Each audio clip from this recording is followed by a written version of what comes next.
arrives, then What time are we due to start?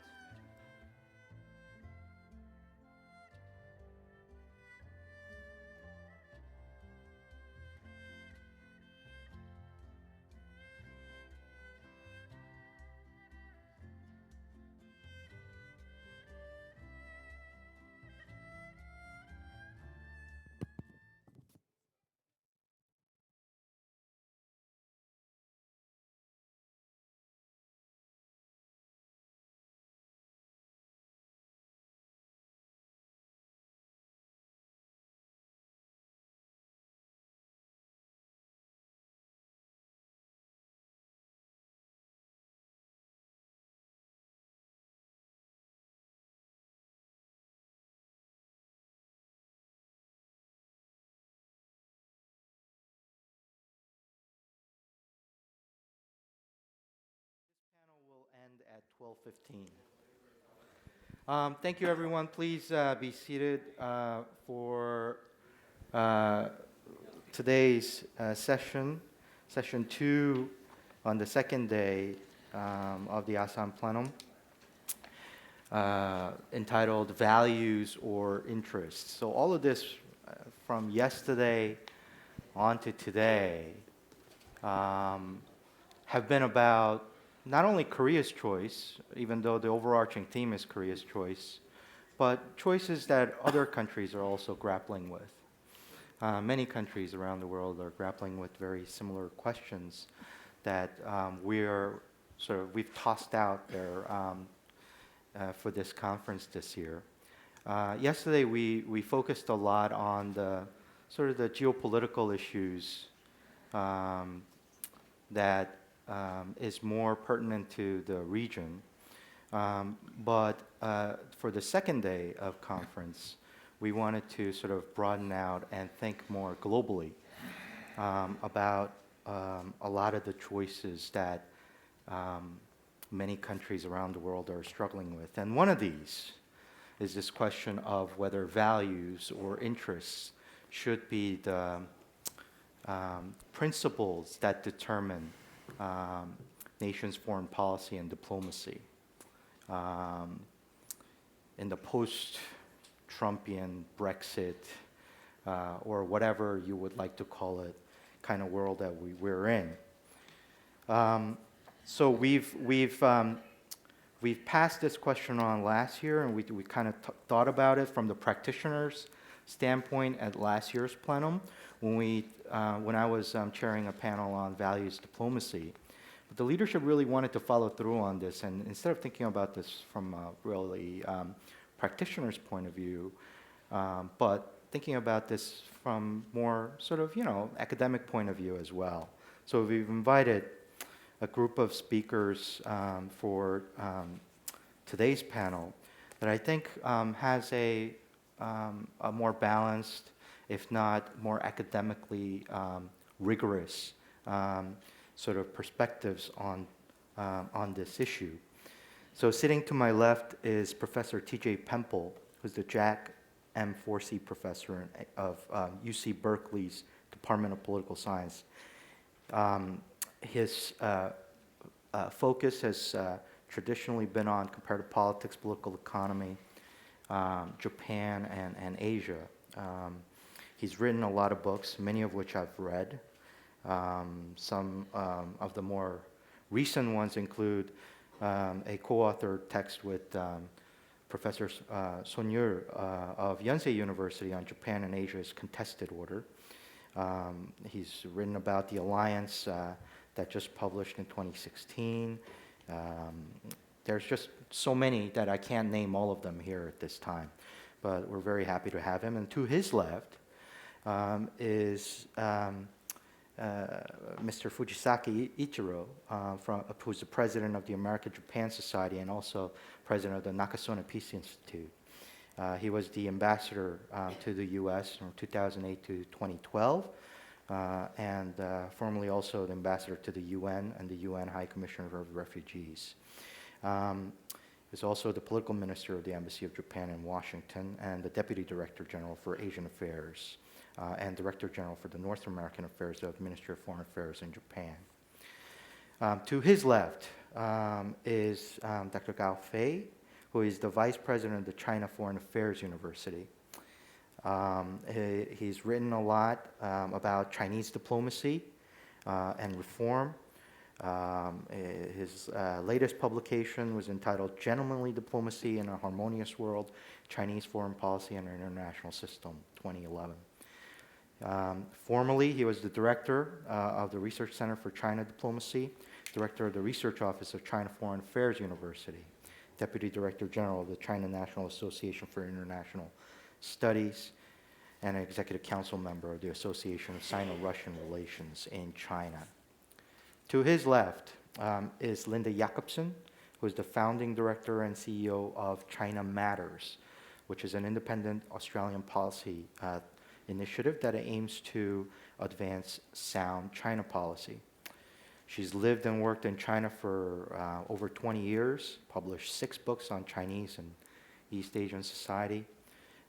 Most recent book include a co-authored text with Bates Gill entitled China Matters, Getting It Right for Australia.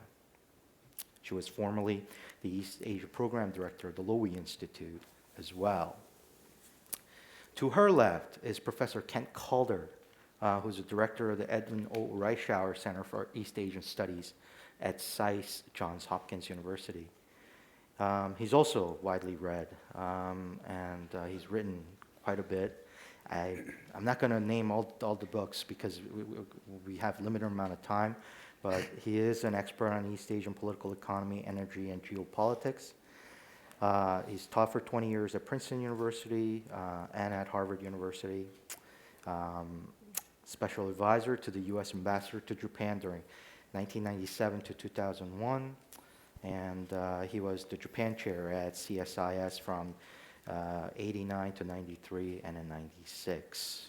So, on the question of values or interests, I want to start off maybe with,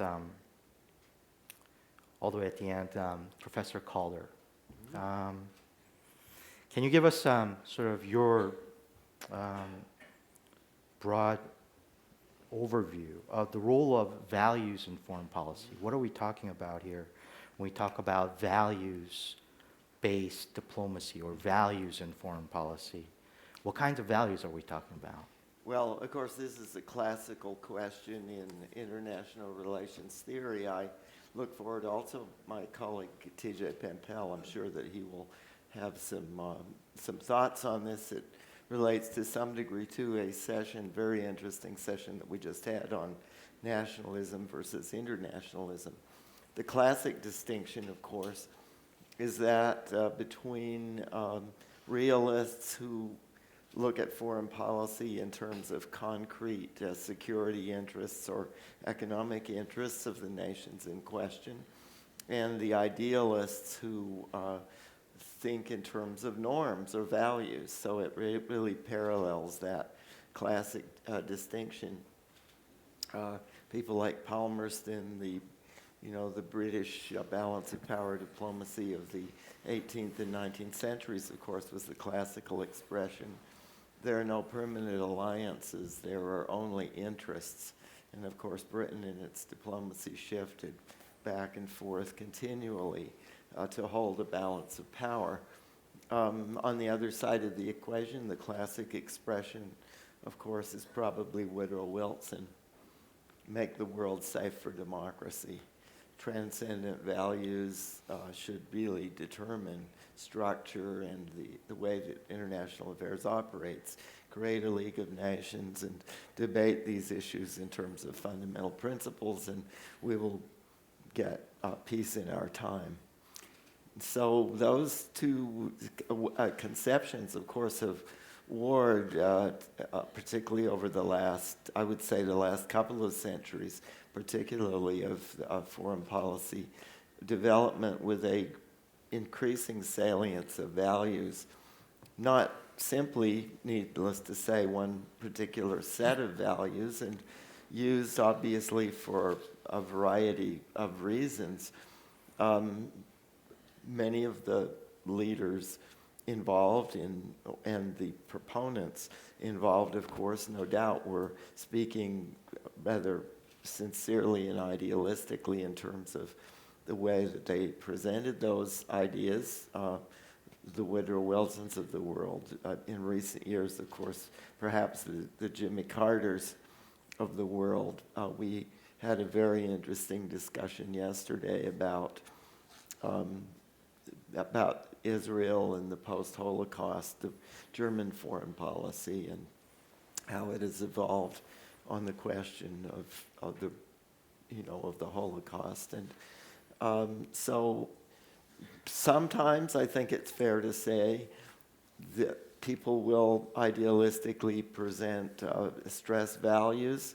Arguably, in much of Woodrow Wilson's career, there was that pattern, even at the cost of some other, considerations. But I mean, even in his case, if one thinks about the attitude, even at Versailles, toward national determination, he stressed this consistently with respect to the small nations of Europe, but turned a blind eye to Vietnam or some of them, and to Korea, of course, as well. The March 1st movement, of course, in Korea was precisely at that time. So even people like Woodrow Wilson had their inconsistencies, or Jimmy Carter on his policies toward Cambodia.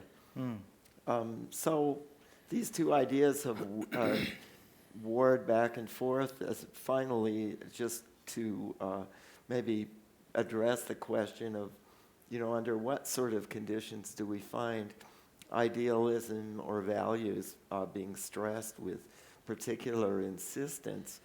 If the general, certainly two types, the really from moral concerns and also instrumentally. If one looks at the instrumental side of the use of values, usually we see those stressed, I think, in times of extremity, during wars, for example. Lincoln's policies in the Civil War, including the Gettysburg Address, I think had a moralistic cast that was affected partly by the severity of the conflict and trying to inspire by an appeal to values that would bring people together in the conflict. Woodrow Wilson, again, it was in a time of war that he was stressing values most strongly, or among large wars, just as a generalization. I think we can see that. Other times, as a generalization, particularly since democratic forces have arisen in global society since the French Revolution, values have come to be stressed more strongly as a way, once again, of bringing people together, particularly in some sort of an extremity. I'm sure that there's a lot of other things that could be added, and I look forward to what TJ and others have to say.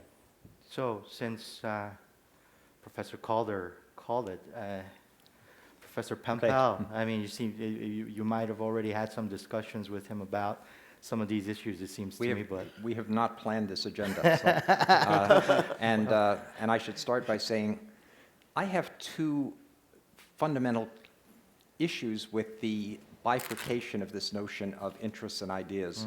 I think on the one hand, it's really a false dichotomy. In most respects, countries begin defining their interests on the basis of who they think they are, or they essentially answer the question, who are we, and then what do we want to become, what does our future look like?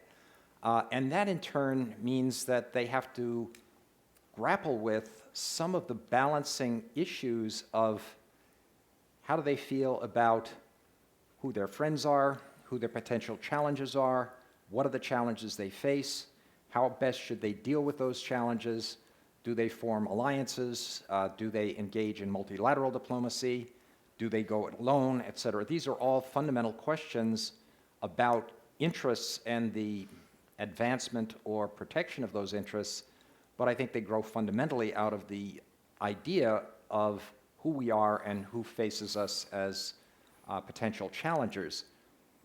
And the second point that I think often gets missed, particularly by my friends in international relations, is the importance of domestic politics in shaping both the ideas and the interests.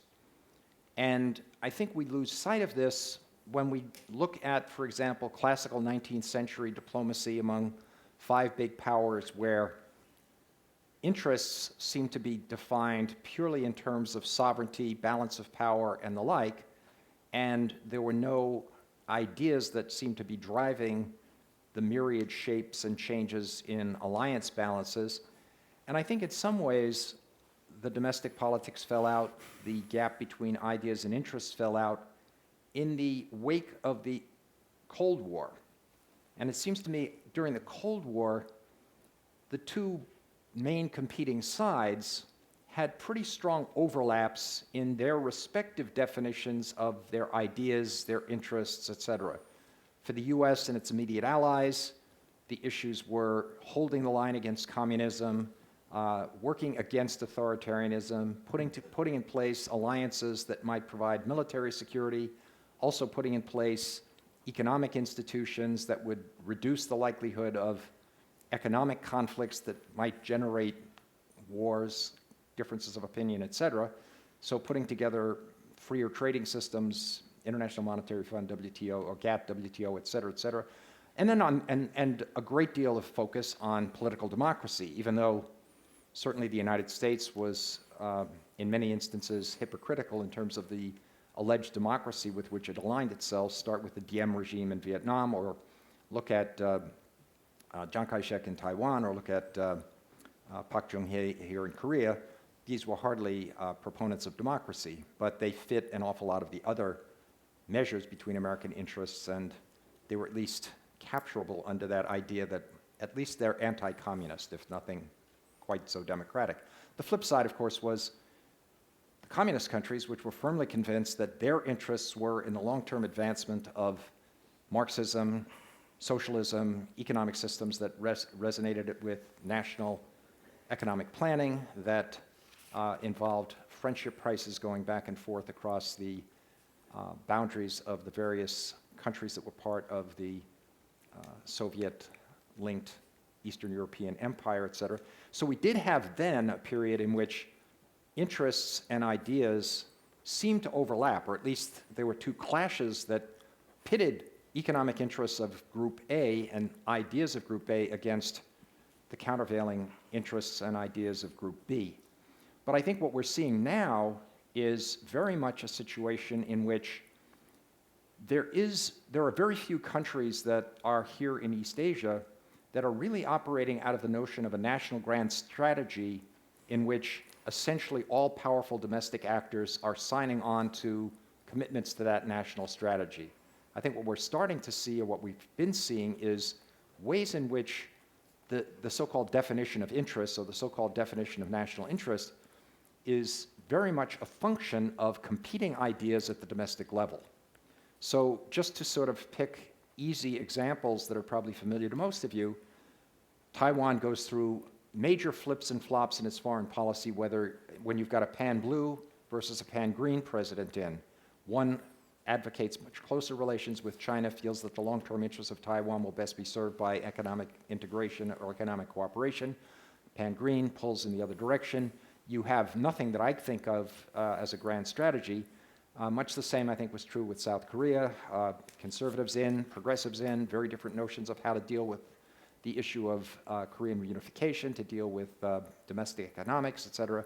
Myanmar, long-time military rule, changes its sense of ideas and interests, is firmly convinced that perhaps autarky, autonomy is not the route best serving Myanmar's interests, moves toward greater engagement with the United States, pulls a bit away from China, cancels some of the projects that have been put in place by China, et cetera, et cetera. So you get some big changes there. I think much the same could be said of the shift in China between the so-called Deng Xiaoping line, which I think prevailed pretty much from the reforms of '79 until the presidency of Xi Jinping.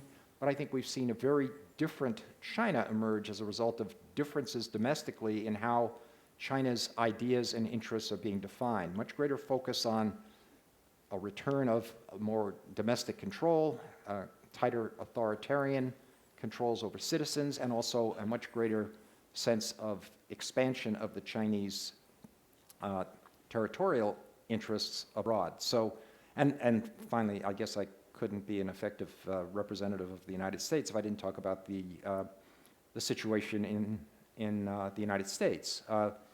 Just quickly, the Bush administration, the George W. Bush administration, when it came in, operated according to most people by a foreign policy driven by ABC, anything but Clinton. If Clinton did it, we're rejecting it. That was certainly the case with regard to dealing with North Korea. When the Obama administration came in, it was a little less draconian in rejecting an awful lot of the Bush ideas, but the driving logic was don't do stupid stuff, is the way it's discussed in mixed company.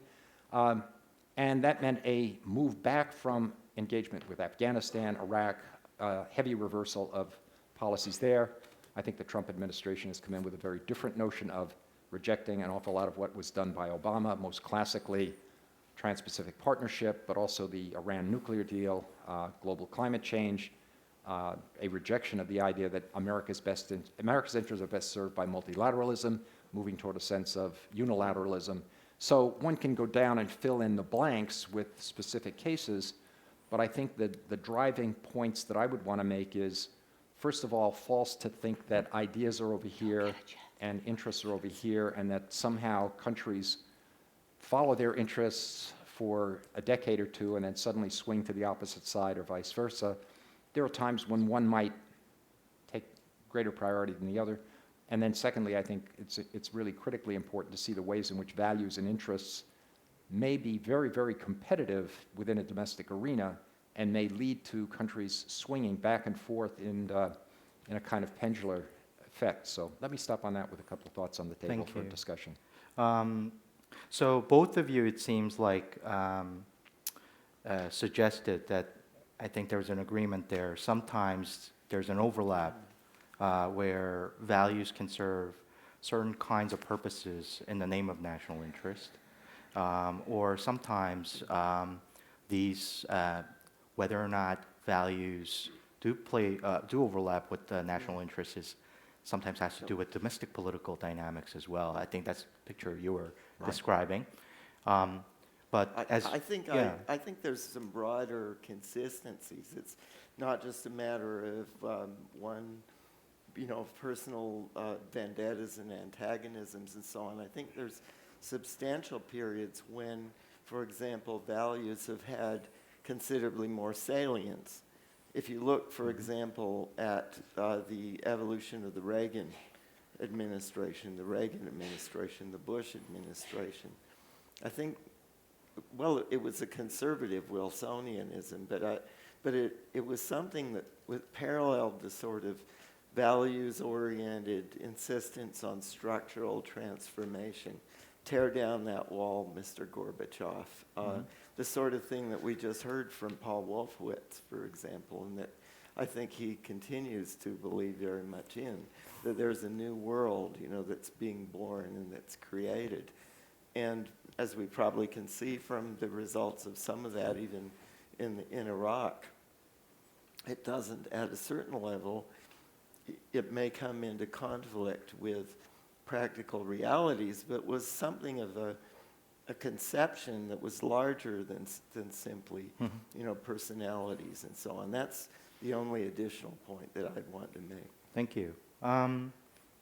So one of the things that Professor Pempel mentioned in his comment I thought was interesting was that in East Asia there's this absence of grand strategy that it could be defining that could be the defining motive for promoting certain kinds of values.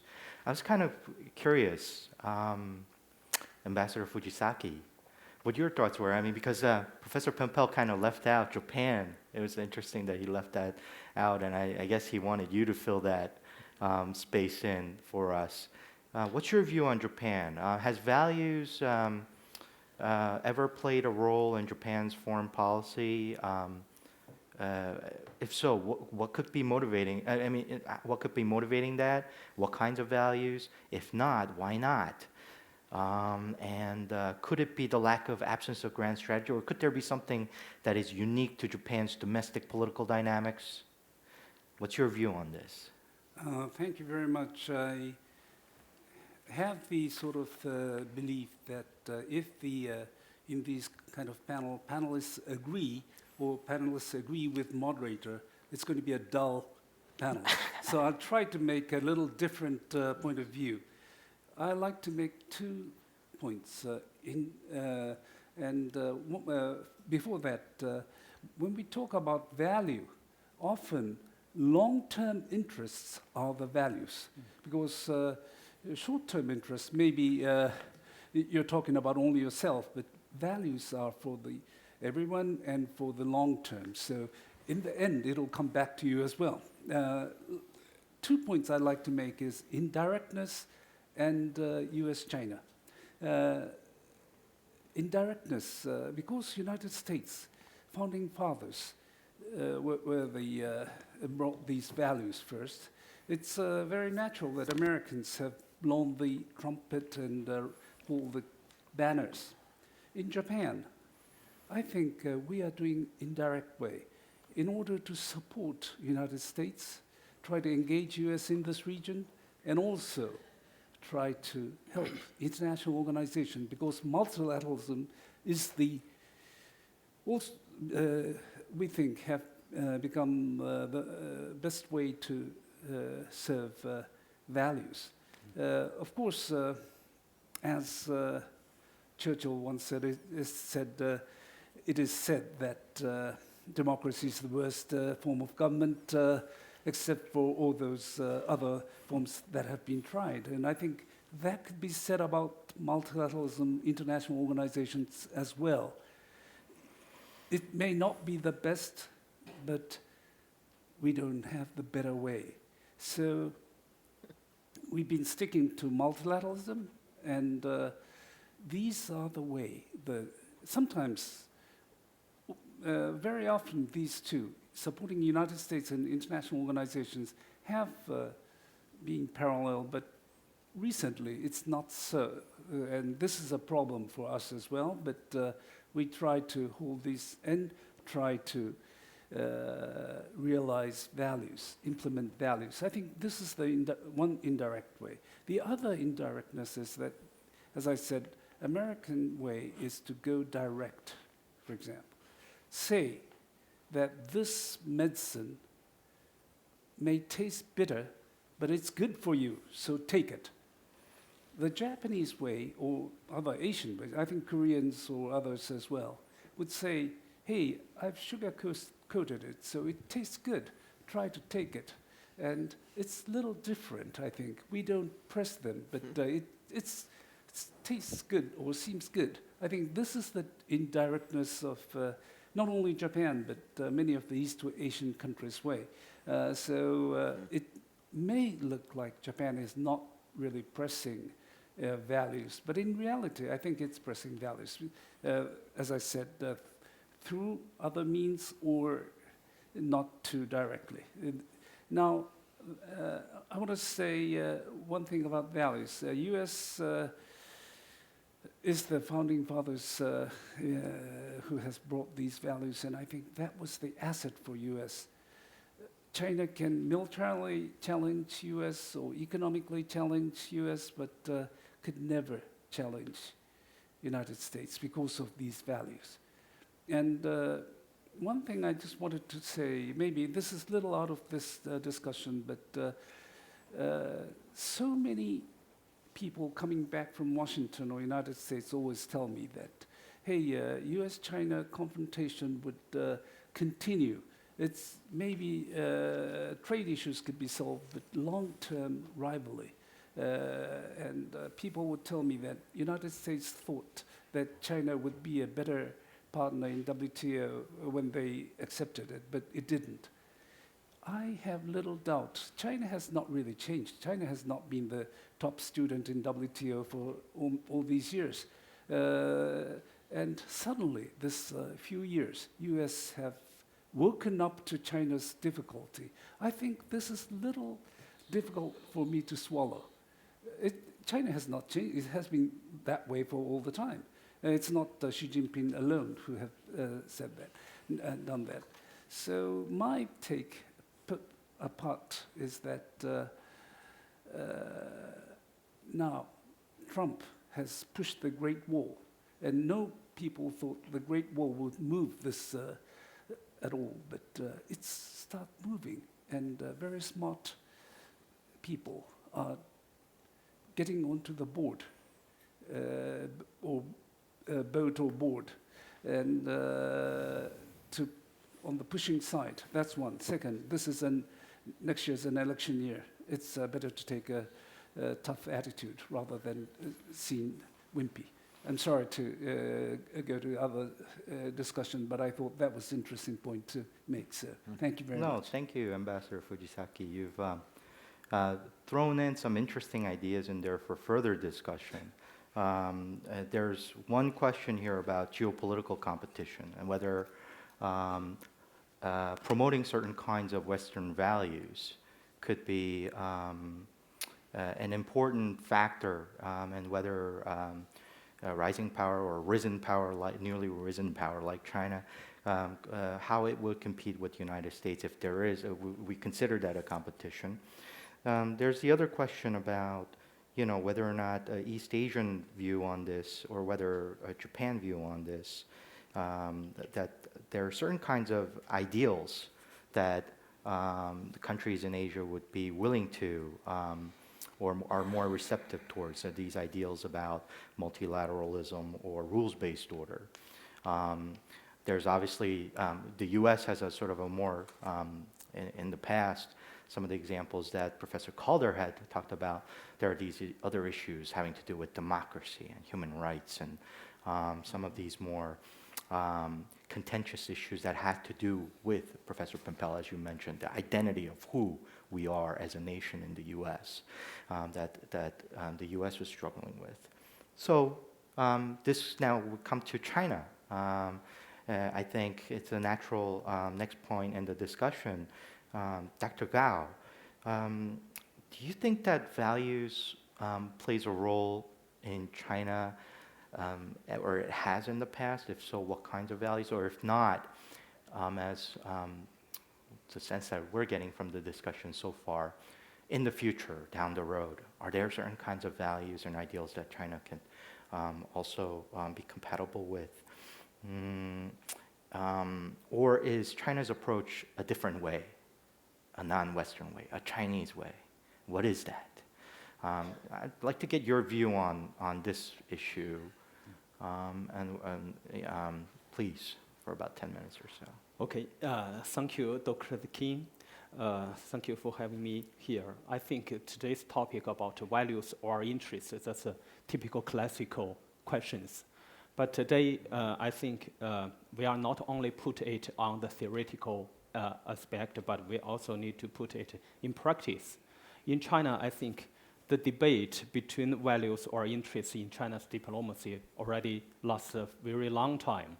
Especially during the Chairman Mao's era, we put all of our diplomacy based on the values. In Deng Xiaoping's era, we based on the national interests. Today, I think we're trying to still talk about this topic. Today, especially recent years in East Asian countries, we talk about values or interests, especially this Asan Plenum, the topic about occurrence choice, values or interests. I think partly because the rising of China, while China is rising, we have a emerging dual structure in this region.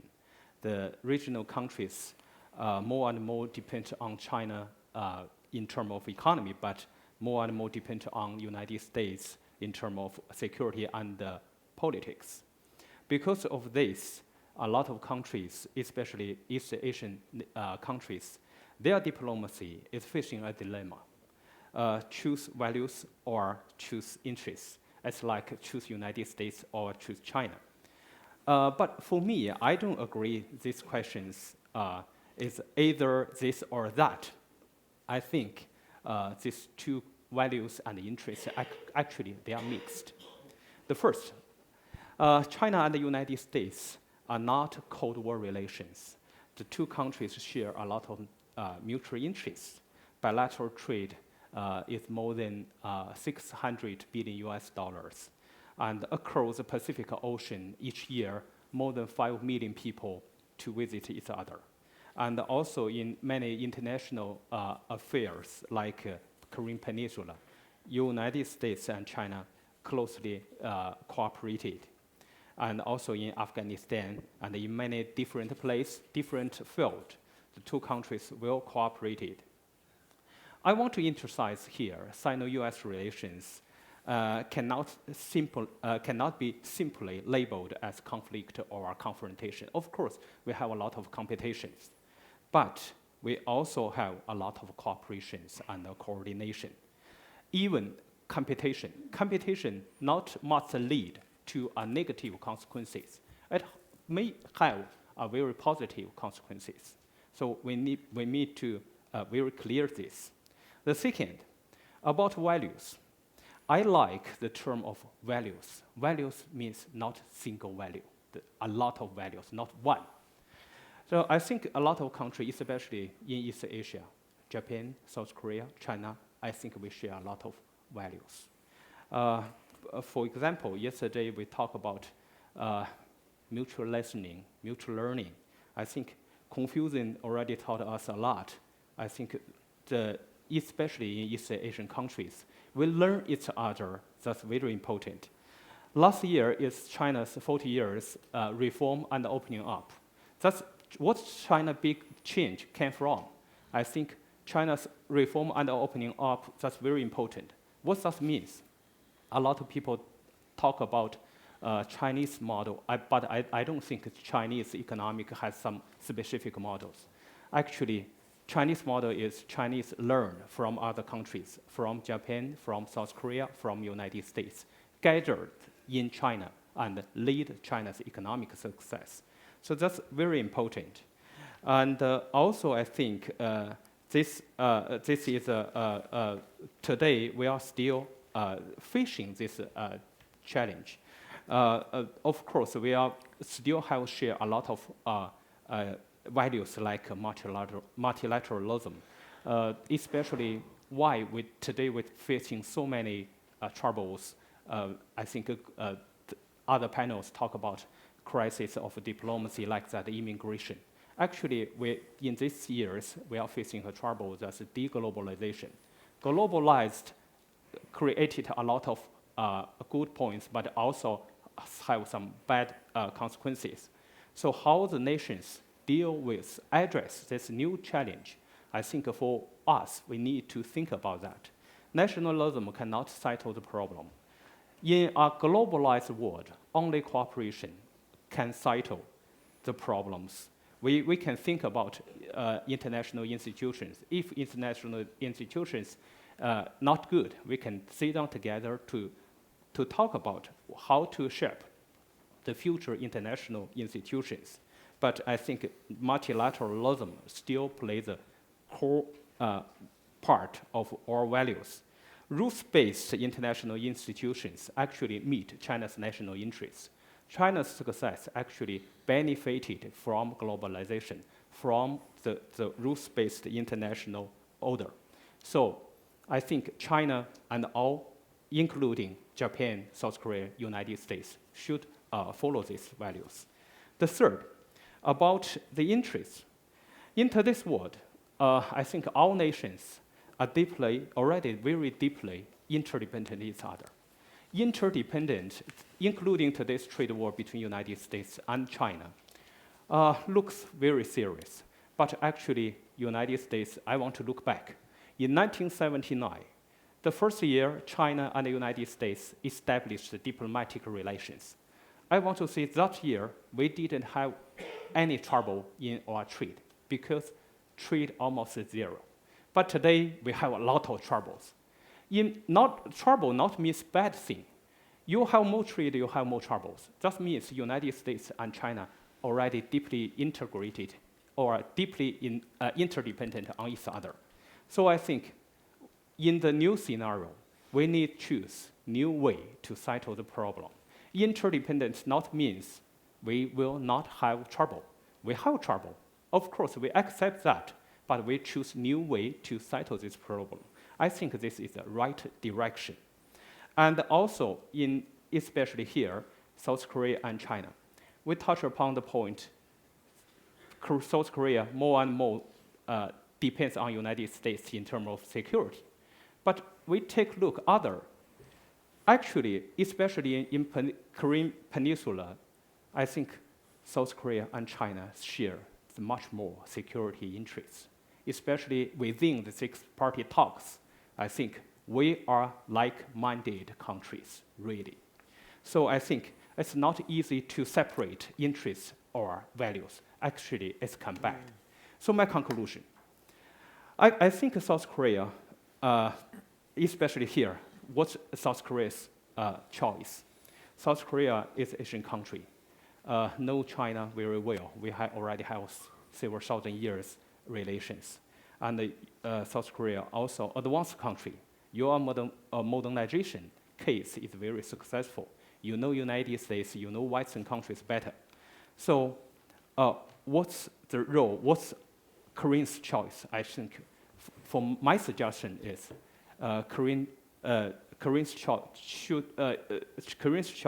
choice, I think the better choice is to choose to be bridge between values and interests, between China and the United States. And from this end, maybe that's started from this end of a bridge. Another end is peace and prosperity. That's my point. Thank you, Dr. Gao. You know, I thought there were a lot of interesting overlaps with what you talked about and what Ambassador Fujisaki talked about on some of these issues. But you know, some of the questions that we get from our friends in the U.S. when they visit, there's this maybe an artificial juxtaposition again of what some folks in the U.S. would call, you know, a liberal international order, which we kind of discussed in a lot of these other plenary sessions from yesterday and today, to you know, what President Xi Jinping talks about when he talks about China Dream, what that what that may be. So I wanted to toss that question out to maybe Linda. Linda's had quite a bit of time in China. She's thought about a lot of these issues, both from within and now you're outside, so you have maybe another perspective on this. Is there a difference here? And as some people that we've been talking to in the USA, there's a clear difference on a lot of these things. And what can we say about values diplomacy as we move ahead, and some of the concerns that other panelists this morning and also yesterday had talked about in the age of weakening U.S. supremacy? What's going to happen to these transcendent values that Professor Calder had talked about before, that we didn't discuss as much, you know, these issues about human rights, freedom, and democratic values. Thanks. And great to be back at Asan Plenum, and thank you for having me. I'll go right into that first question, if I may. Is the China Dream incompatible with the liberal international order? Yes, to make a very clear answer. It is if the China Dream is defined or articulated as it is by Xi Jinping, which envisions a powerful and wealthy China with the Communist Party of China in the absolute leadership role. And now the emphasis is the last part of that sentence. The China Dream per se, because there have been many China Dreams throughout Chinese history, and we must remember that, If the China dream is simply to make China wealthy and powerful, that's not necessarily incompatible with the international liberal order. But it is, if we think of what Xi Jinping defines as the leadership role of the Communist Party, if authoritarian values remain the norm, if Beijing's so-called pick-and-choose approach to abiding by international law continues to prevail. I think the manner with which at times, I stress at times, Beijing has used its growing strength, economically, diplomatically, politically, to bully, coerce smaller states in recent years has certainly alarmed many in the region. And I think we can agree that this is an approach which is fundamentally incompatible with the values which are entrenched in the international liberal order. Having said that, I do want to make one very important point before I then go to the next question. And that's the People's Republic of China is not going to overturn the international order as we know it today. If it could, it might wish to. But the PRC is very pragmatic. It cannot, so then I think it's prudent to ask, what will it do? And as an author, as an editor, I like to use the metaphor of writing a book. The PRC is not going to rewrite the book in its entirety, but it will edit, mold some of the chapters of this liberal international order, the book. In fact, I think on some issues, like international trade, the PRC could be even perceived as a defender of the international liberal order. Certainly if we compare it to the United States today. So it's going to co-author, it's going to sometimes even want to solo author new chapters of this international order. But it's not going to overturn the international order. When I say new chapters, I'm thinking especially of the rules and norms that govern advanced new emerging technologies, sectors for which there are no international standards and norms yet. I'm thinking of quantum computing, artificial intelligence, robotics, the internet. I think the PRC is at the forefront at scientific research in these areas, and it's really important that we are aware that they are also pushing for certain kinds of norms, and I'll come back to Korea's and hopefully maybe a like-minded democracy like Australia's role in that in just a moment. But we can expect the PRC to want to edit and change some of these norms and rules. And what does this mean for the region? What does it mean for democracies like South Korea and Australia? I think the PRC's inclination to ignore some, and I again stress some, liberal values, it makes it easier for other countries then to accept more authoritarian norms. I think this is something that we in democracies need to be aware of and to be rather wary of, that other countries too will have an inclination to pursue illiberal policies. And obviously that's not in our interest. I fully agree with Dr. Gao. We cannot talk about the situation today as if it reminded us of the Cold War. It absolutely does not. Nevertheless, the PRC does want to shape the international order, mold the international order to be more conducive to authoritarian norms. And though it's not exporting in any which way its own model of development, certainly it does not in any way discourage others to follow that same path.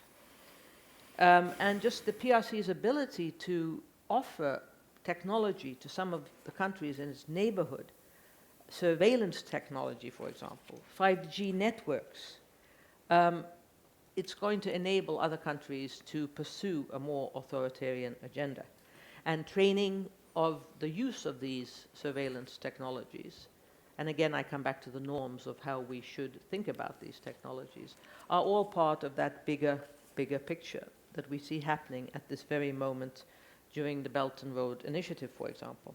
And I'm happy then in the discussion period to go into detail on that.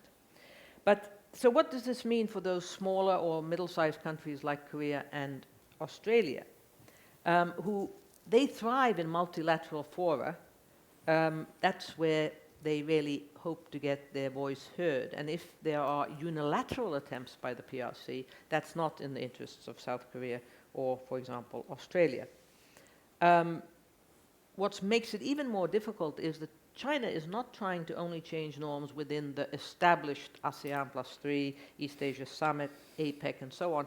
China is establishing, very understandably, lots of new fora and new kind of informal groupings. And middle powers, of course, have a difficulty keeping up with it all, and they have a limited resources to be influential in these new fora, but they need to be. Then to that last question, intensifying strategic competition between the PRC and the United States. I think it goes without question that it is going to make it much more difficult for values-based diplomacy to be enacted by smaller or middle-sized countries. I think no country, as we all know, we always say it, wants to choose. But if these tensions spin out of control, countries are going to have to choose, especially on specific issues. And I come back to the question of technology.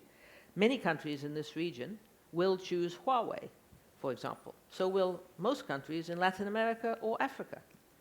There will be a choice to be made if in the technological world there is a split globally, and these norms and values pertain in this part of the world, and these norms and values pertain in the other part of the world. So I come back to my last point, and that is the PRC leadership is very pragmatic. The PRC's leaders do not want disruption. So that there's a need, I think, especially for middle powers like South Korea, Australia, to do what Jim Steinberg yesterday called for and be much more bold and take the initiative to ensure that the region's rules and norms for these new technologies are negotiated with China, but not dictated by China. We should be in the lead, leading the charge, so to speak, to ensure that these new standards comply with our values. And I'm thinking about ethics in medical research. I'm thinking of privacy considerations related to information technology. Alone, a middle power, I think, in this new, very fast-moving region is powerless, but together with others, we should be the standard setters. I'll end there, and as mentioned, I'm happy to come back to those technology norm issues if there's an interest. Professor Calder, you had something to add to that? No, I thought that was a very, very important statement that Linda just made. It relates to something Ambassador Fujisaki said earlier that I think at the beginning of our discussion is worth pointing out. Namely, I think a tendency not only in China but across many non-sort of logic-oriented, or what should I say, more rule-oriented systems to transform through indirection. Of course, there's the revolutionary tradition too, but to transform by creating new institutions, to creating new standards that go ahead and embed the sort of concepts and values, perhaps, that ultimately a given country wants to achieve. And I think things like the AIIB, much of Belt and Road, which I personally think has important win-win characteristics, like China often says. Certainly it provides distributive resources for other participants, and like roads and bridges and digital equipment and Huawei equipment and all sorts of things. So it can have that win-win character, but it also embeds. That's a way in the end of transforming a system and embedding sets of values. So it does both at once. And I think we need to recognize that it has the win-win character for the direct participants because it provides new resources and all. but at the same time it can embed indirectly, just like the creation of the AIIB or the creation of new technology standards in telecom, where Huawei has been an important member of the participants in Europe. And I think we can see, for example, in recent Germany, several countries of Europe that have have departed from the U.S. approach, precisely because of this. Mm-hmm. Resources plus the,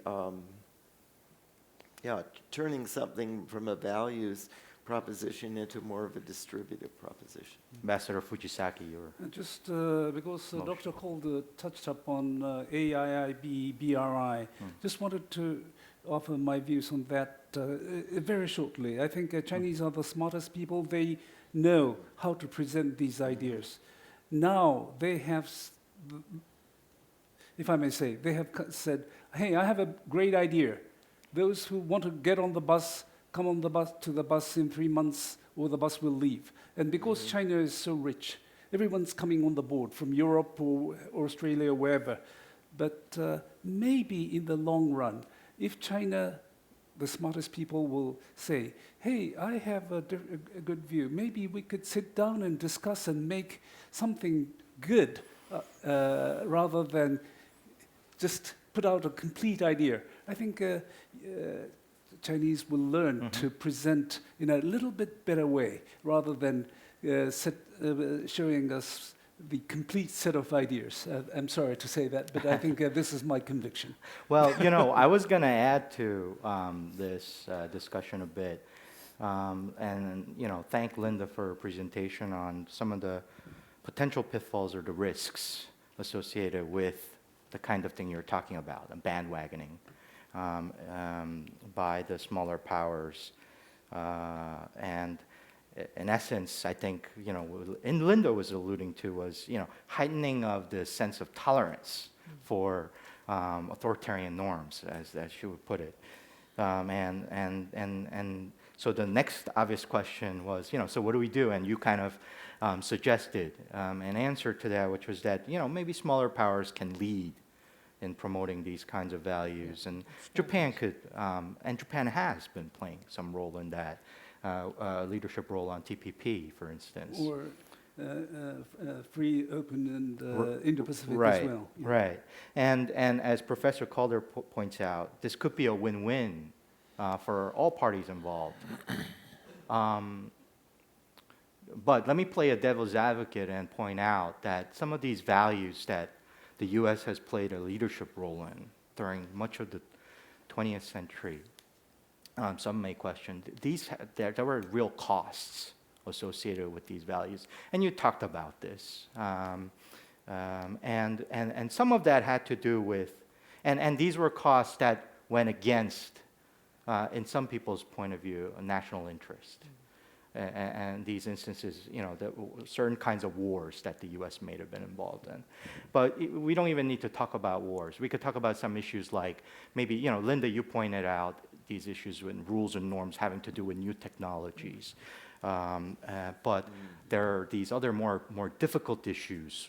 China is playing a very important role on the environment and climate change, for instance.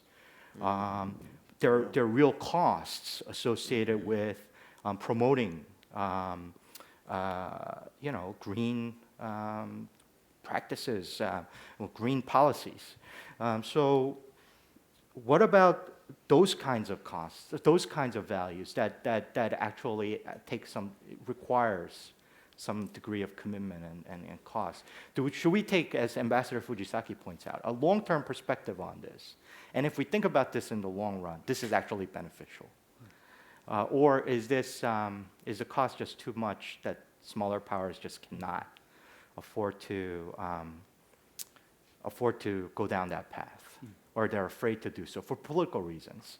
Especially in South Korea, the way I see it is, elections could potentially be a factor here.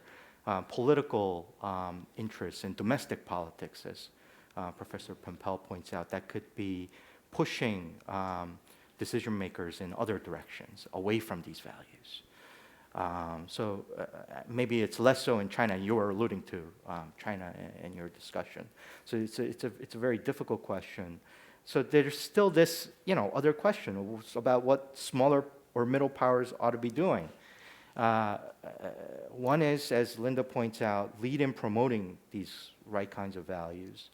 Dr. Gao pits it as a choice between China or the U.S., which was, I thought, a very interesting way to frame this, especially when some of us were arguing that this is not a choice. So I wonder, for any of you who want to chime in, and this speaks to the issue of what Korea's choice ought to be in this. How ought smaller powers, which Dr. Gao and Linda already pointed out, but if you have further more to add to that, would like to hear more. What should Korea or countries like Korea, Australia, Japan, other countries in the region, what should we be doing? I'll basically just perhaps, hopefully a little bit more clearly articulate what I asked yesterday in one of the plenums. I thought it was a really important point made in the very first keynote by Jim, that Korea should be trying its utmost to decrease tensions between the United States and China, and he seemed to think that there's a possibility to do so. I put forward that at least if you put that same equation to Australia, Australian policymakers at the highest level tell me continuously that they are trying to get their voice heard, telling them that this is not in the interests of the allies to have this terrible, tense strategic competition, but they're not listened to. So should allies, Japan, Korea, and Australia, I'm thinking first and foremost, join together. Obviously, I used a little bit provocatively that word gang up on the United States. I didn't mean gang up on the United States, but again, I come back to the point I made in my remarks. Alone, none of these powers are powerful enough to do anything, but together, Korea, Japan, and Australia could not only prevail on good norms by China in artificial intelligence, but also prevail on the United States on many of the issues which they see as unnecessarily provocative towards China. Professor Pimpel? Yeah, let me take a slightly different whack at this question, and partly it comes down to the question of how do different countries rank or evaluate their values, and how do they play into their interests. For the United States and many of the countries that we talk about as these middle powers, South Korea, Australia, Japan, there's a shared set of values around various political techniques, political democracy, respect for rule of law, human rights, etc. But simultaneously that overlaps with the presumably collective belief in the value of a global liberal economic order, which means something like open trade and movement of goods and services in ways that are reasonably open and capable of moving with each other. And I think when we start looking at those countries, we assume these values go together. But if you think about something like the TPP, we have a country that's actually quite authoritarian, has a political system much like that of China, namely Vietnam, which has opted into the TPP without simultaneously saying, and by the way, we're buying this whole bag of human rights, rule of law, political democracy, etc. It remains a system in which the Communist Party continues to hold the primacy of political power. So I guess all I'm trying to say is that one of the fundamental issues as you think about strategic choices in East Asia is going to come down to the question of how competing values play into national definitions of interest and the extent to which they begin then to overlap or not to overlap. And certainly, I think a long-time expectation, at least on the part of many Americans, perhaps not among the Japanese who were perhaps more skeptical, but the idea that once China joined the WTO, that it would be so caught up in the free trade agreements and the multilateralism and so forth, that the economics would somehow drive a political movement toward greater democratization, which, as we've seen, has not actually happened. So right now, I think that the middle powers and the United States under the Obama administration had a very smart move with the TPP, because it managed to not play the values game of where all these democracies coming together, as was true with the hub and spoke alliance system during the Cold War, but saying even Vietnam can get into this, and countries like Malaysia can get into it, et cetera, that have shadings of authoritarianism, et cetera. But it was a much more, I think, calculated move to try and integrate these countries into the global liberal economic order, while simultaneously playing that against China in a way, hopefully, that would bring China into domestic changes economically that might make it more eligible for the TPP down the road. That has all gone down the tubes with, what I think is clearly one of the stupider decisions made by our government in the last 2 years, and there have been an awful lot of them, but the decision to pull the United States out of the TPP. And now Japan is being confronted with this ridiculous demand that the United States now be given a bilateral agreement with Japan that would undercut all of the benefits that all of these other middle powers are receiving on the basis of having joined the TPP-11 or the CFTPP. So the United States, in effect, is saying, we want our cake and we want to eat it too. And so, to go back to the central point, there are two fundamentally competing values going on in the dynamics of East Asian regional interactions now. One is the potential pull of this economic cooperation and multilateral economic integration into the liberal economic order. But then there's simultaneously the question of, what are the domestic politics of these countries? How much do they rely on authoritarian regimes? How much do they resist rule of law, et cetera? I think the expectation is that at least if countries sign on to that global liberal economic order, that they will have to also accept at least the rule of law as it affects commerce and economic decisions. Maybe not so much for individual citizens, but conceivably it ripples down. I'm sorry, a long speech, but...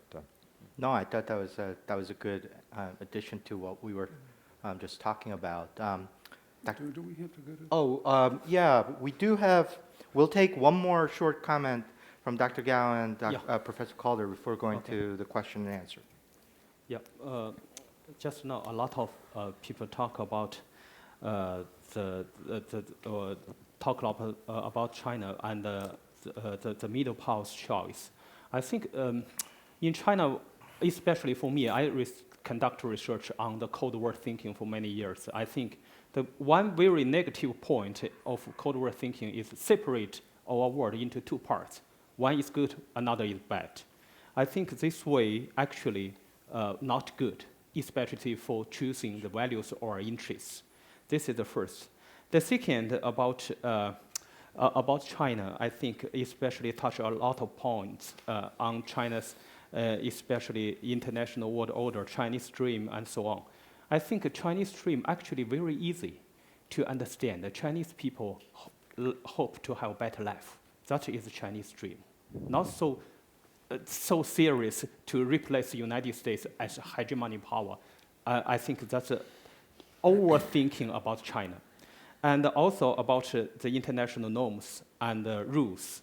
Of course, actually, the first of all, I think China is, we benefited a lot from reform. So China is reformist. China not want to overthrow or totally revise the international norms. This is my point. And in a lot of aspects, especially UN regulations, I think China follow that. China protect that in contrast of United States. And second, a lot of aspects like World Bank and IMF, WTO, China is a reformist. China like to join hands with other countries to reformate, like to update to the new scenario. The third, in a lot of new aspects like cybersecurity, polar area, and so on, a lot of aspects actually in this world we didn't in the past we didn't have rules. So China like to cooperate, negotiate with other nations to establish rules. China is not wrong, I think. And also, the third point about the technology. Technology today, a lot of people criticize Huawei, 5 generation. I think, of course, you can talk about maybe have some security risk and so on. Before Huawei, we already have 4 generations. In China, we accepted all the standard and norms of a lot of different countries. We never touch upon the security risk. Of course, maybe yes, maybe not. But today, why only focus on Huawei? I think why China's rise, I totally agree with Linda. I think China is rising. For me, not only rising, but rised. China is today's big player in the international stage. How do you cooperate with China? It's a task for long term. If we talk about long term, before China, only about 1.7 billion population reach the modernization, but China's population 1.4 billion. That's very huge. China's modernization is contribution not only for Chinese people, but for all human beings. That's very big change, and I think that's important. So I think co-author to write the future rules and normal for all human beings, that's more important. Okay. Please accept China. Just couple of very simple observations. Quickly. This, in the end, is a governance problem. It's a question of how the rules, the structure, the embedded structure of the system is going to be set. And that takes a critical mass within the international system to do it. I think we're moving beyond the period when certainly the U.S. unilaterally can do it, as it did say on the internet not that long ago. So if there's not a critical mass that puts out the resources for procurement, for new infrastructure projects, be it 5G or whatever they are, then particularly there'll be an attraction for the smaller players in the system that don't have a geopolitical interest, all over Latin America or Southeast Asia or whatever, simply to go where the resources are. Mm-hmm. And it will create a new form of governance by indirection, not in a very explicit way, but I think, and 5G is a good example, through indirection. Okay, we have about 15 minutes for questions. We already have 2 hands up here. Let's go with the front row, followed by, we'll take about 3 questions, and then see how we do with time. Thank you. It's a great panel. My name is Olga Krasniak. I'm a researcher of diplomatic studies and foreign policy. I'm specifically doing science diplomacy. So science diplomacy is a strategy which is used to promote and advance foreign policy objectives. So, and during the Cold War, you mentioned about the Cold War. So we basically have great examples of vaccine diplomacy or space diplomacy, when 2 superpowers they were able to cooperate with each other, not just only for the sake of cooperation, but for promoting their own values and basically in their own interests. And my question, in the framework of science diplomacy, can you comment on this? And can you find maybe different examples in contemporary world when science diplomacy approaches can be used for cooperation, when not just only for cooperation, promoting interests, when values or norms, it's not about to choose what's more important, but to combine somehow. Thank you. Okay, second question. My name's June Park. I'm a political economist by training. I'd like to throw this question to Linda. I think that you paint a rather positive picture with regard to just the editing or molding by China. I'm saying this because as a lecturer of global affairs and government, I've had to change my textbooks this year. There is no textbook out there that sort of in English that reflects the reality that we are placed in right now in terms of how governance, as Professor Calder called it, is done. So I'd like to kind of pick your brains on where you think that threshold is, whether just the editing role or the molding role ends. And beyond that, that could be like an overhaul when we don't even realize there is an overhaul. So I'd like to ask you whether there is that threshold. Okay, Ambassador Ryder, you had a question? Well, thanks. And a short comment. You will not be surprised that I have to inject a little bit of European thoughts. If you, especially when it comes to values and interests, if you look at the European constitutions, our treaty, you will find an article which tells you that the EU foreign policy has to be built on the same values on which the EU is built, which is meant to avoid that you have double standards in domestic and foreign policies. I think that's one of the few or the only, I'm not sure, prescriptions you find for foreign policy, that it has a determination and this has, of course, consequences. It has consequences. We have talked about this issue. For example, with many countries, we have an issue with death penalty. We have an issue of rule of law. I have mentioned, I think yesterday, Iran. I have mentioned the Crimean Peninsula. I can mention Paris Agreement, climate change. So these are issues which, and that was also mentioned, brings in costs. Yes, there are costs involved, and we see that especially now with Iran, when you have to set up a special purpose vehicle in trying to keep the ball rolling. So there are costs, and there are also costs in terms of climate change. So if we make agreements, and that's another effect in international law, trade agreements, we have a human rights clause, which is not always to the liking of those who have to sign up, but we integrate that. It was mentioning of rule setting. GDPR, I think, becomes hopefully a sort of standard, world standard. We have concluded with Japan recently, and therefore it's a big area. So I think the important thing is, and there is this long-term, short-term element. If you have an idea, an ideal, and in our case it's written down even as a sort of soft law, then you will have to try to adjust your policies short-term that you don't lose sight with your long-term goal. And unfortunately, there is not always a complete overlap, but you always have to try to find the largest overlap and not losing sight of the final goal.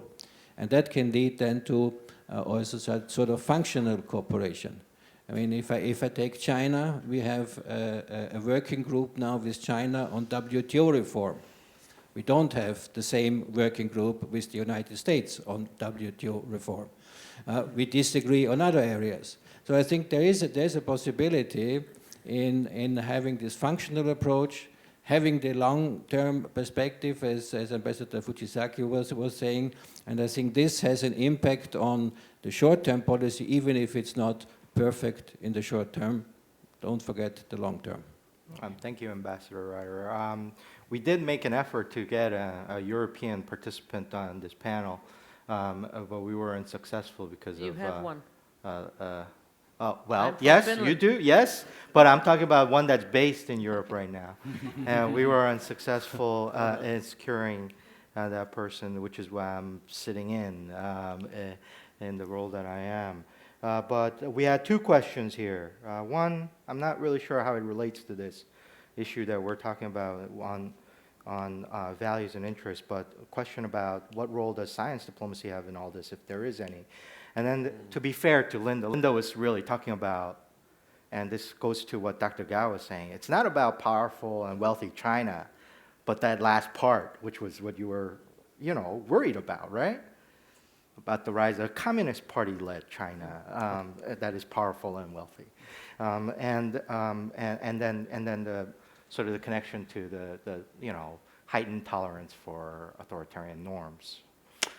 So let's be fair on that point about what Linda said. But it does raise there was an interesting question that was raised about how exactly is China going to be playing this role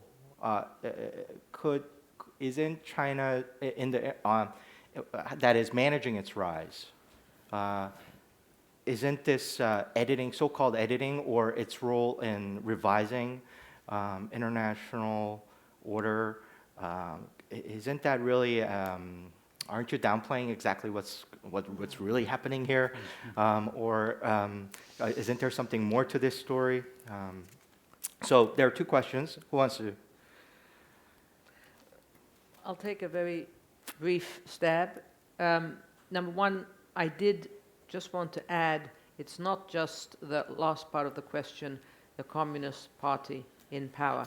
It is Xi Jinping's vision of the role that the Communist Party should play. I do not want to rule out that the Communist Party of China could not be in charge of a powerful and wealthy China, or one that strives to be so, where reform is happening in the Communist Party itself. We don't see it now, but these things come and go. So I don't want to say it's only if the Communist Party is in charge. But on that question, which I think is very pertinent, where transformations don't have a beginning and don't have an end. So I'm not downplaying, I'm not being benign here towards China. I don't think China itself knows exactly how it wants to edit and mold the international order, and I'm curious to hear what Dr. Gao thinks about that. I don't think there is a starting point and an end point. We're working our ways through a legitimate rise of a power who's finding its own place as a leader of the region. There are lots of things that we are not comfortable with. We need to push back, we have to discuss, we have to do this somehow together so that it is not unilaterally by China, just like we don't want it to be unilaterally by the United States. Okay. Dr. Calder? If I might just add to that, I agree with all of that. The thing is, resources matter, particularly if you're talking about telecom or connectivity, which is what this world is about for the last decade and probably the next 10 or 20 years. In that regard, science diplomacy is there. Some of this is an intellectual matter of defining the problem, but it's also a huge matter of resources. That's why I think actually BRI, for all of the problems that it's had and the debt bomb and all of that, actually it was a rather shrewd element of grand strategy on China's part, because it speaks to that question of resources that is fundamental to setting the rules of the road for the future. Okay. Ambassador Fujitaki? Just one word. I wanted to comment on this middle power get-together thing. I don't agree with that at all. I think the discussion here is value or interest, and I think if sort of like-minded countries, because they share a long-term interest, they should get together. TPP is one example. It's not that we are trying to cope with the bigger power or anything. That's all what I want to say. Thank you. Okay, maybe one or two questions. We have time for maybe 4 minutes, 3 minutes. So make it brief, please. Yes. I'm JFG from US Embassy, so my question is a little bit fundamental. So the Professor Gao mentioned about the China stream that covers that is for both the Chinese people and the human being in the world.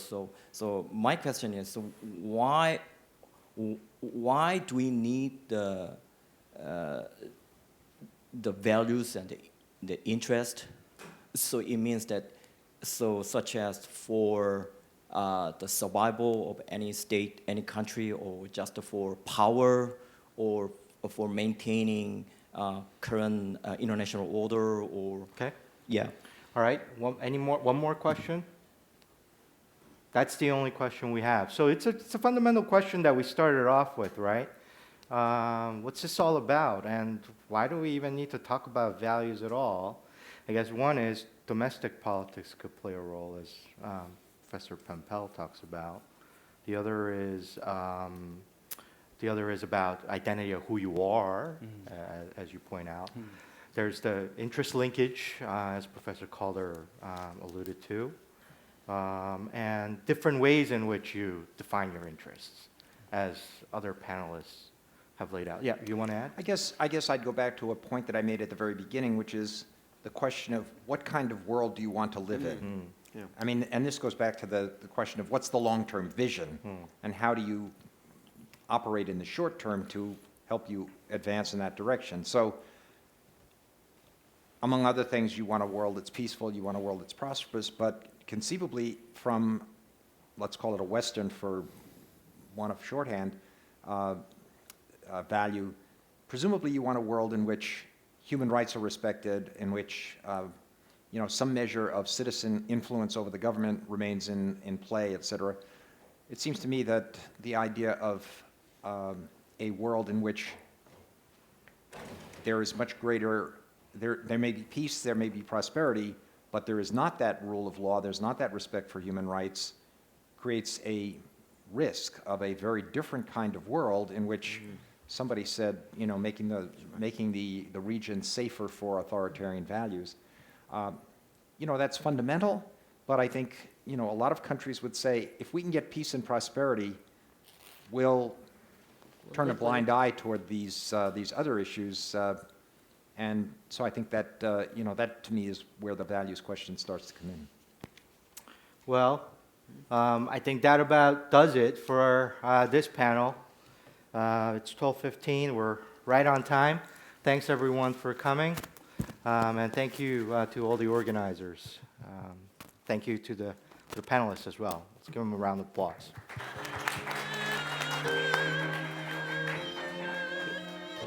This concludes our session, our morning session. We will now proceed to our lunch break. Thank you. Lunch will be served downstairs in the ballroom, the Grand Salon. Session 3 on the topic of technology or competition will begin after lunch at 1:30 in this room. Thank you.